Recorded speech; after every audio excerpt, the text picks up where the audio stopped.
Why do haters and negative people always refer to something as little? Like, say if you used to live in the projects, you lived in a little ass house, you drove a little ass car.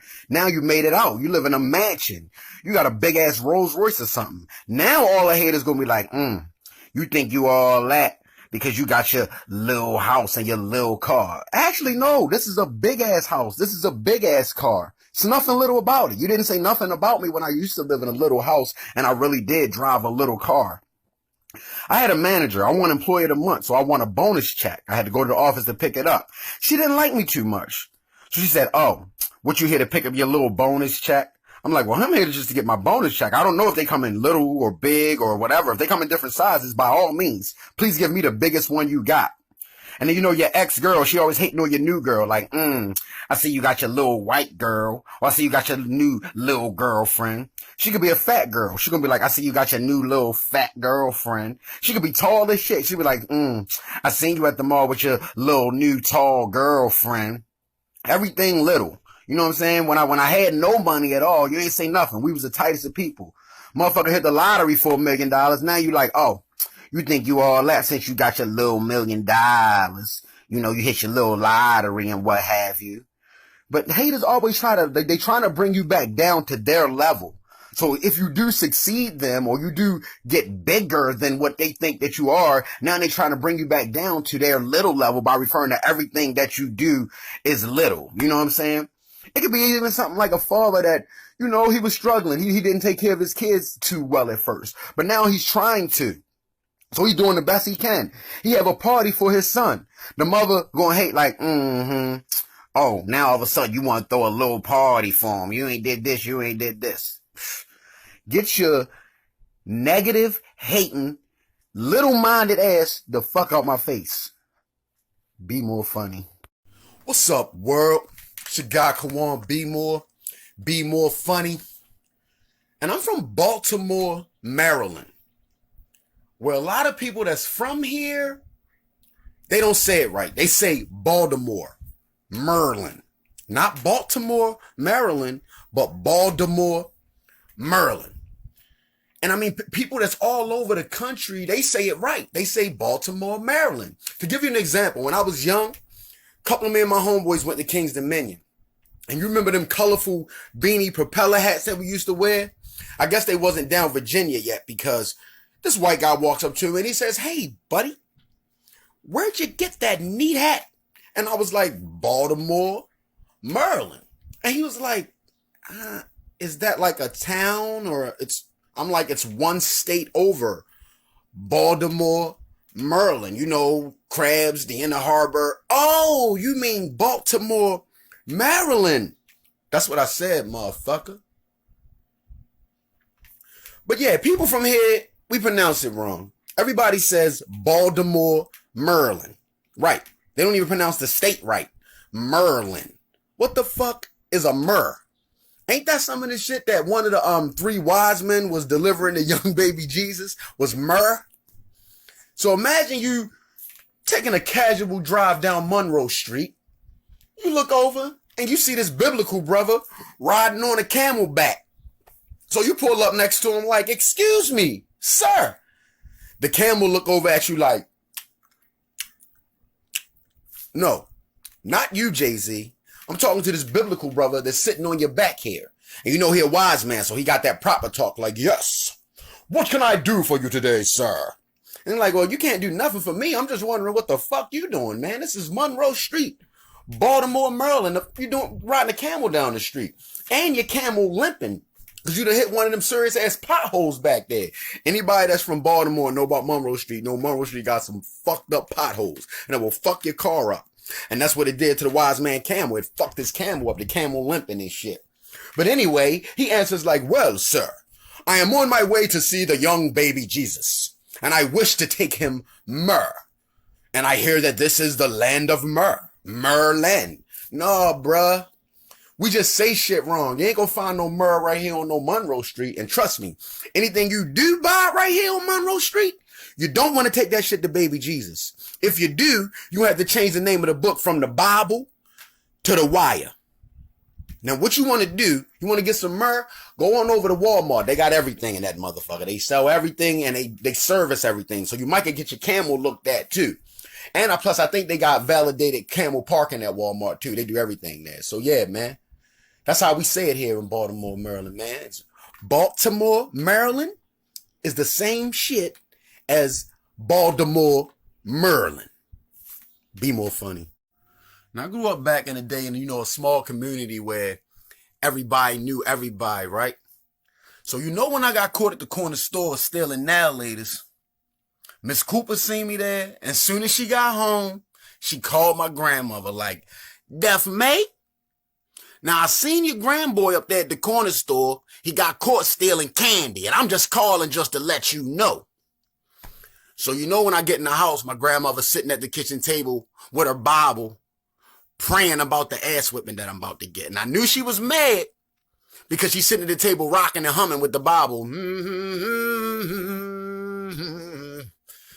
Soon as I get in the door, Kawan, Mabel called me and told me she seen you up at that corner store stealing them annihilators.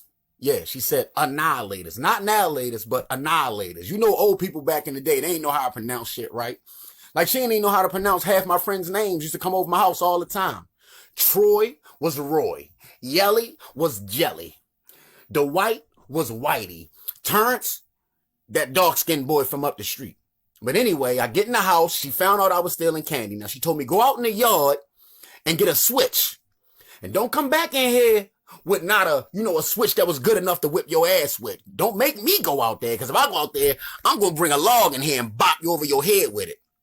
And I had to get a good flexible switch. She told me to make sure I whip it through the air and make sure it make that sound like, like how Knight Rider sound, like how Kit sound, like. So after I went and got that switch, I got my ass whipped, got sent to bed, tears in my eyes and a sore ass. Wake up the next morning and I get that same ass whipping again. And I'm like, Grandma, well, what was that ass whipping for?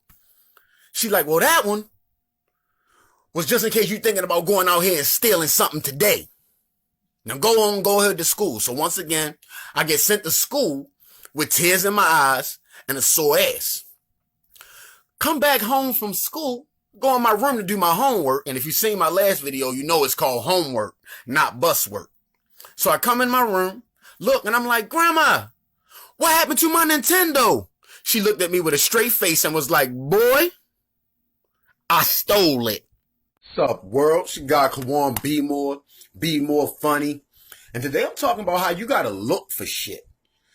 Take, for instance, you tell a little kid, go upstairs and grab my keys. They gonna go peek their head in the door like, come back downstairs like, I ain't see him. Motherfucker, you ain't look for him. Shit not just gonna jump in your hand once you peek your head in the door. You gotta look for it.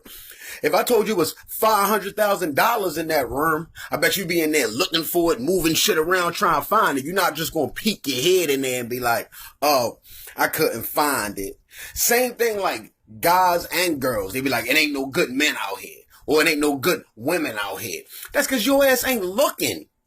You in the fucking house scrolling through Facebook, peeking out, talking about something. Ain't nobody good out here. You gotta go out there and look. Weed your way through the bad motherfuckers and find a good one. Look for it if you want it. Be more funny. What's up, world? Today my birthday. Happy 41st to me. But the reason for this video right here, I'm here to roast Mr. 16-year-old Kawan Parker over here. First off, when you take a picture, show us your face. Your glasses is covering up 60% of your face. Where you at, Kawan? Where you at? I mean, we can't see you. Oh, John Cena, you can't see me wearing glasses ass nigga. But I bet you can see everything when you wearing those motherfuckers. And that bush, boy, your bush looked like you found George Jefferson's head when it fell out. You gathered that shit up and made a fucking bush wig with it. Oh, moving on up. Fish don't fry in the kitchen, wearing bush boy. And I bet every time you pick or comb that shit, you break a comb or pick a day. I know you do. And I know it make that sound like, if you got nappy hair, or if you know somebody that got nappy hair, you know that sound I'm talking about, that looking like you broke a comb or pick every day. Just picking comb parts all over the fucking place. Grandmother like, boy, come get these picking cone parts up off my goddamn floor. What the fuck is wrong with you? And you know when he picked it, he had to lean in with the pick. You know you got nappy hair. When you comb it or pick it, you got to lean in with it. You got to have your neck motion right, you know, to take some force off that shit, because that shit hurt. You got to lean in. Oh, David Ruffin looking at, nah. You old David Bluffin looking ass nigga. Boy, you look like you the sixth heartbeat. Get it together. And you got that face. That fucking face. That face look like a nigga that lie about getting pussy. You know that face, and you know the niggas that be lying about getting pussy.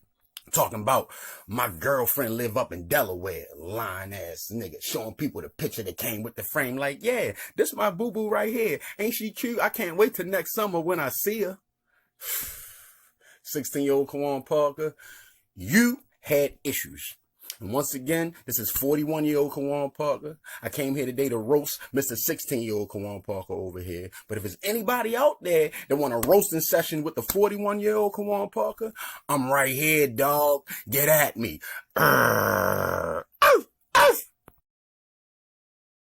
Sup, it's your guy Kawan. Be more funny. And today I'm reporting live on things that grandma would say. Grandmas are some of the funniest people on the earth. And not even on purpose. They be funny as shit by mistake. Yeah. They be sitting there cussing you out. On the inside, you laughing. But you know you better not crack a smile, because that ass whipping gonna be double.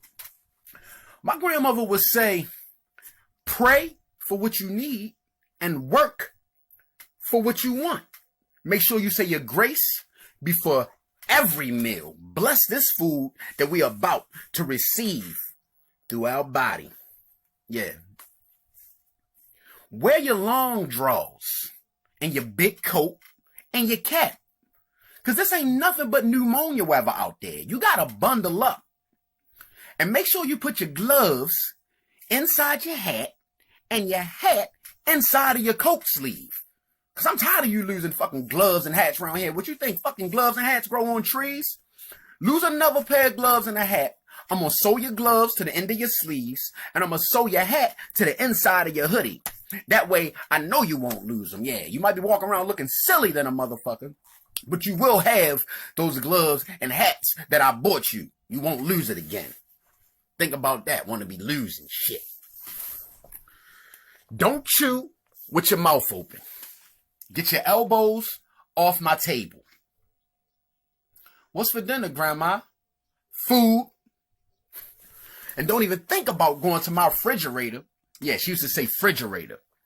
I don't know. She never said the re part. I guess they didn't start like reing them until like the 80s or 90s. Because she would always just call it just a refrigerator. Or ice box. She would say, boy, if you even think about going up to my ice box without washing your hands, suck your teeth again. And you ain't gonna have no teeth to suck. Yeah. I will smack them all out. With the braces still connected. You just have braces and teeth all over the motherfucking floor. Take your hat off when you in my house. Pull your pants up when you come in my house.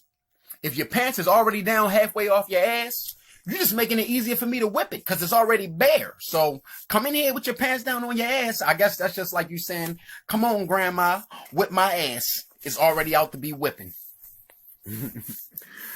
Won't you save something for a rainy day, baby? Put something up. Don't be out here spending all your money. Grandma and Grandpa ain't going to always be around here for you. So you need to save something. I'm telling you, it's real important. When I'm dead and gone, you're going to remember and be like, damn, Grandma was right. Them rainy days be coming like a motherfucker. Check the weather. Check the weather. Watch out for those rainy days, man. You want to pay $120 for a pair of them the basketball guy. Baby, I can get you 2 outfits and 2 new pair of shoes for $120. And it look just as nice as them guys with them Jordans and them sweatsuits and stuff be hanging out on the corner. And why you want to dress like a corner boy anyway, baby? When you get older, You ain't gonna be spending no $120 on shoes because you ain't gonna have it like that. Bills and stuff come, baby. I want to give you everything you want, but I think it's just ridiculous. But you know I got them anyway. I was spoiled. And then 3 seconds after them street lights came on, she be like, "Kawan!"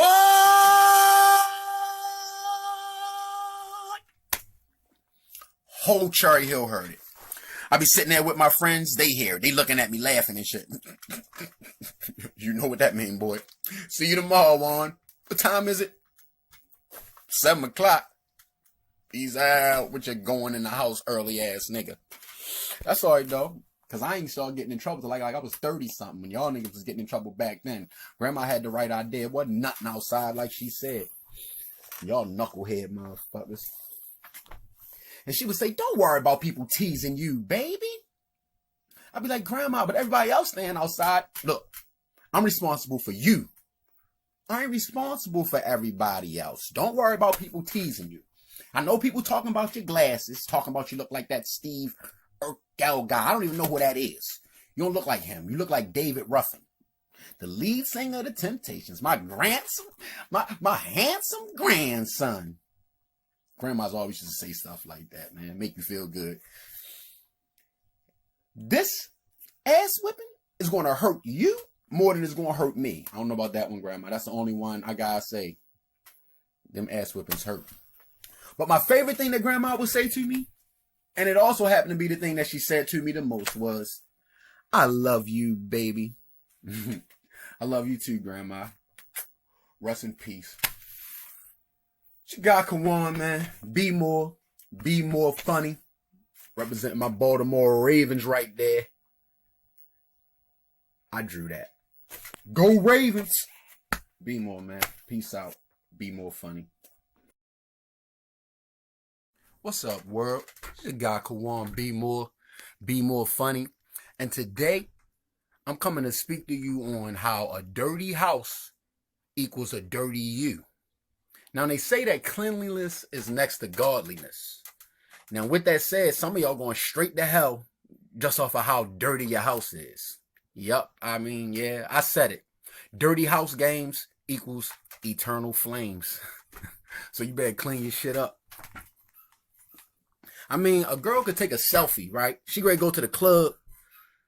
Her, personally, she looking gooder than a Red Lobster biscuit. But the house in the background looking like a mini landfill.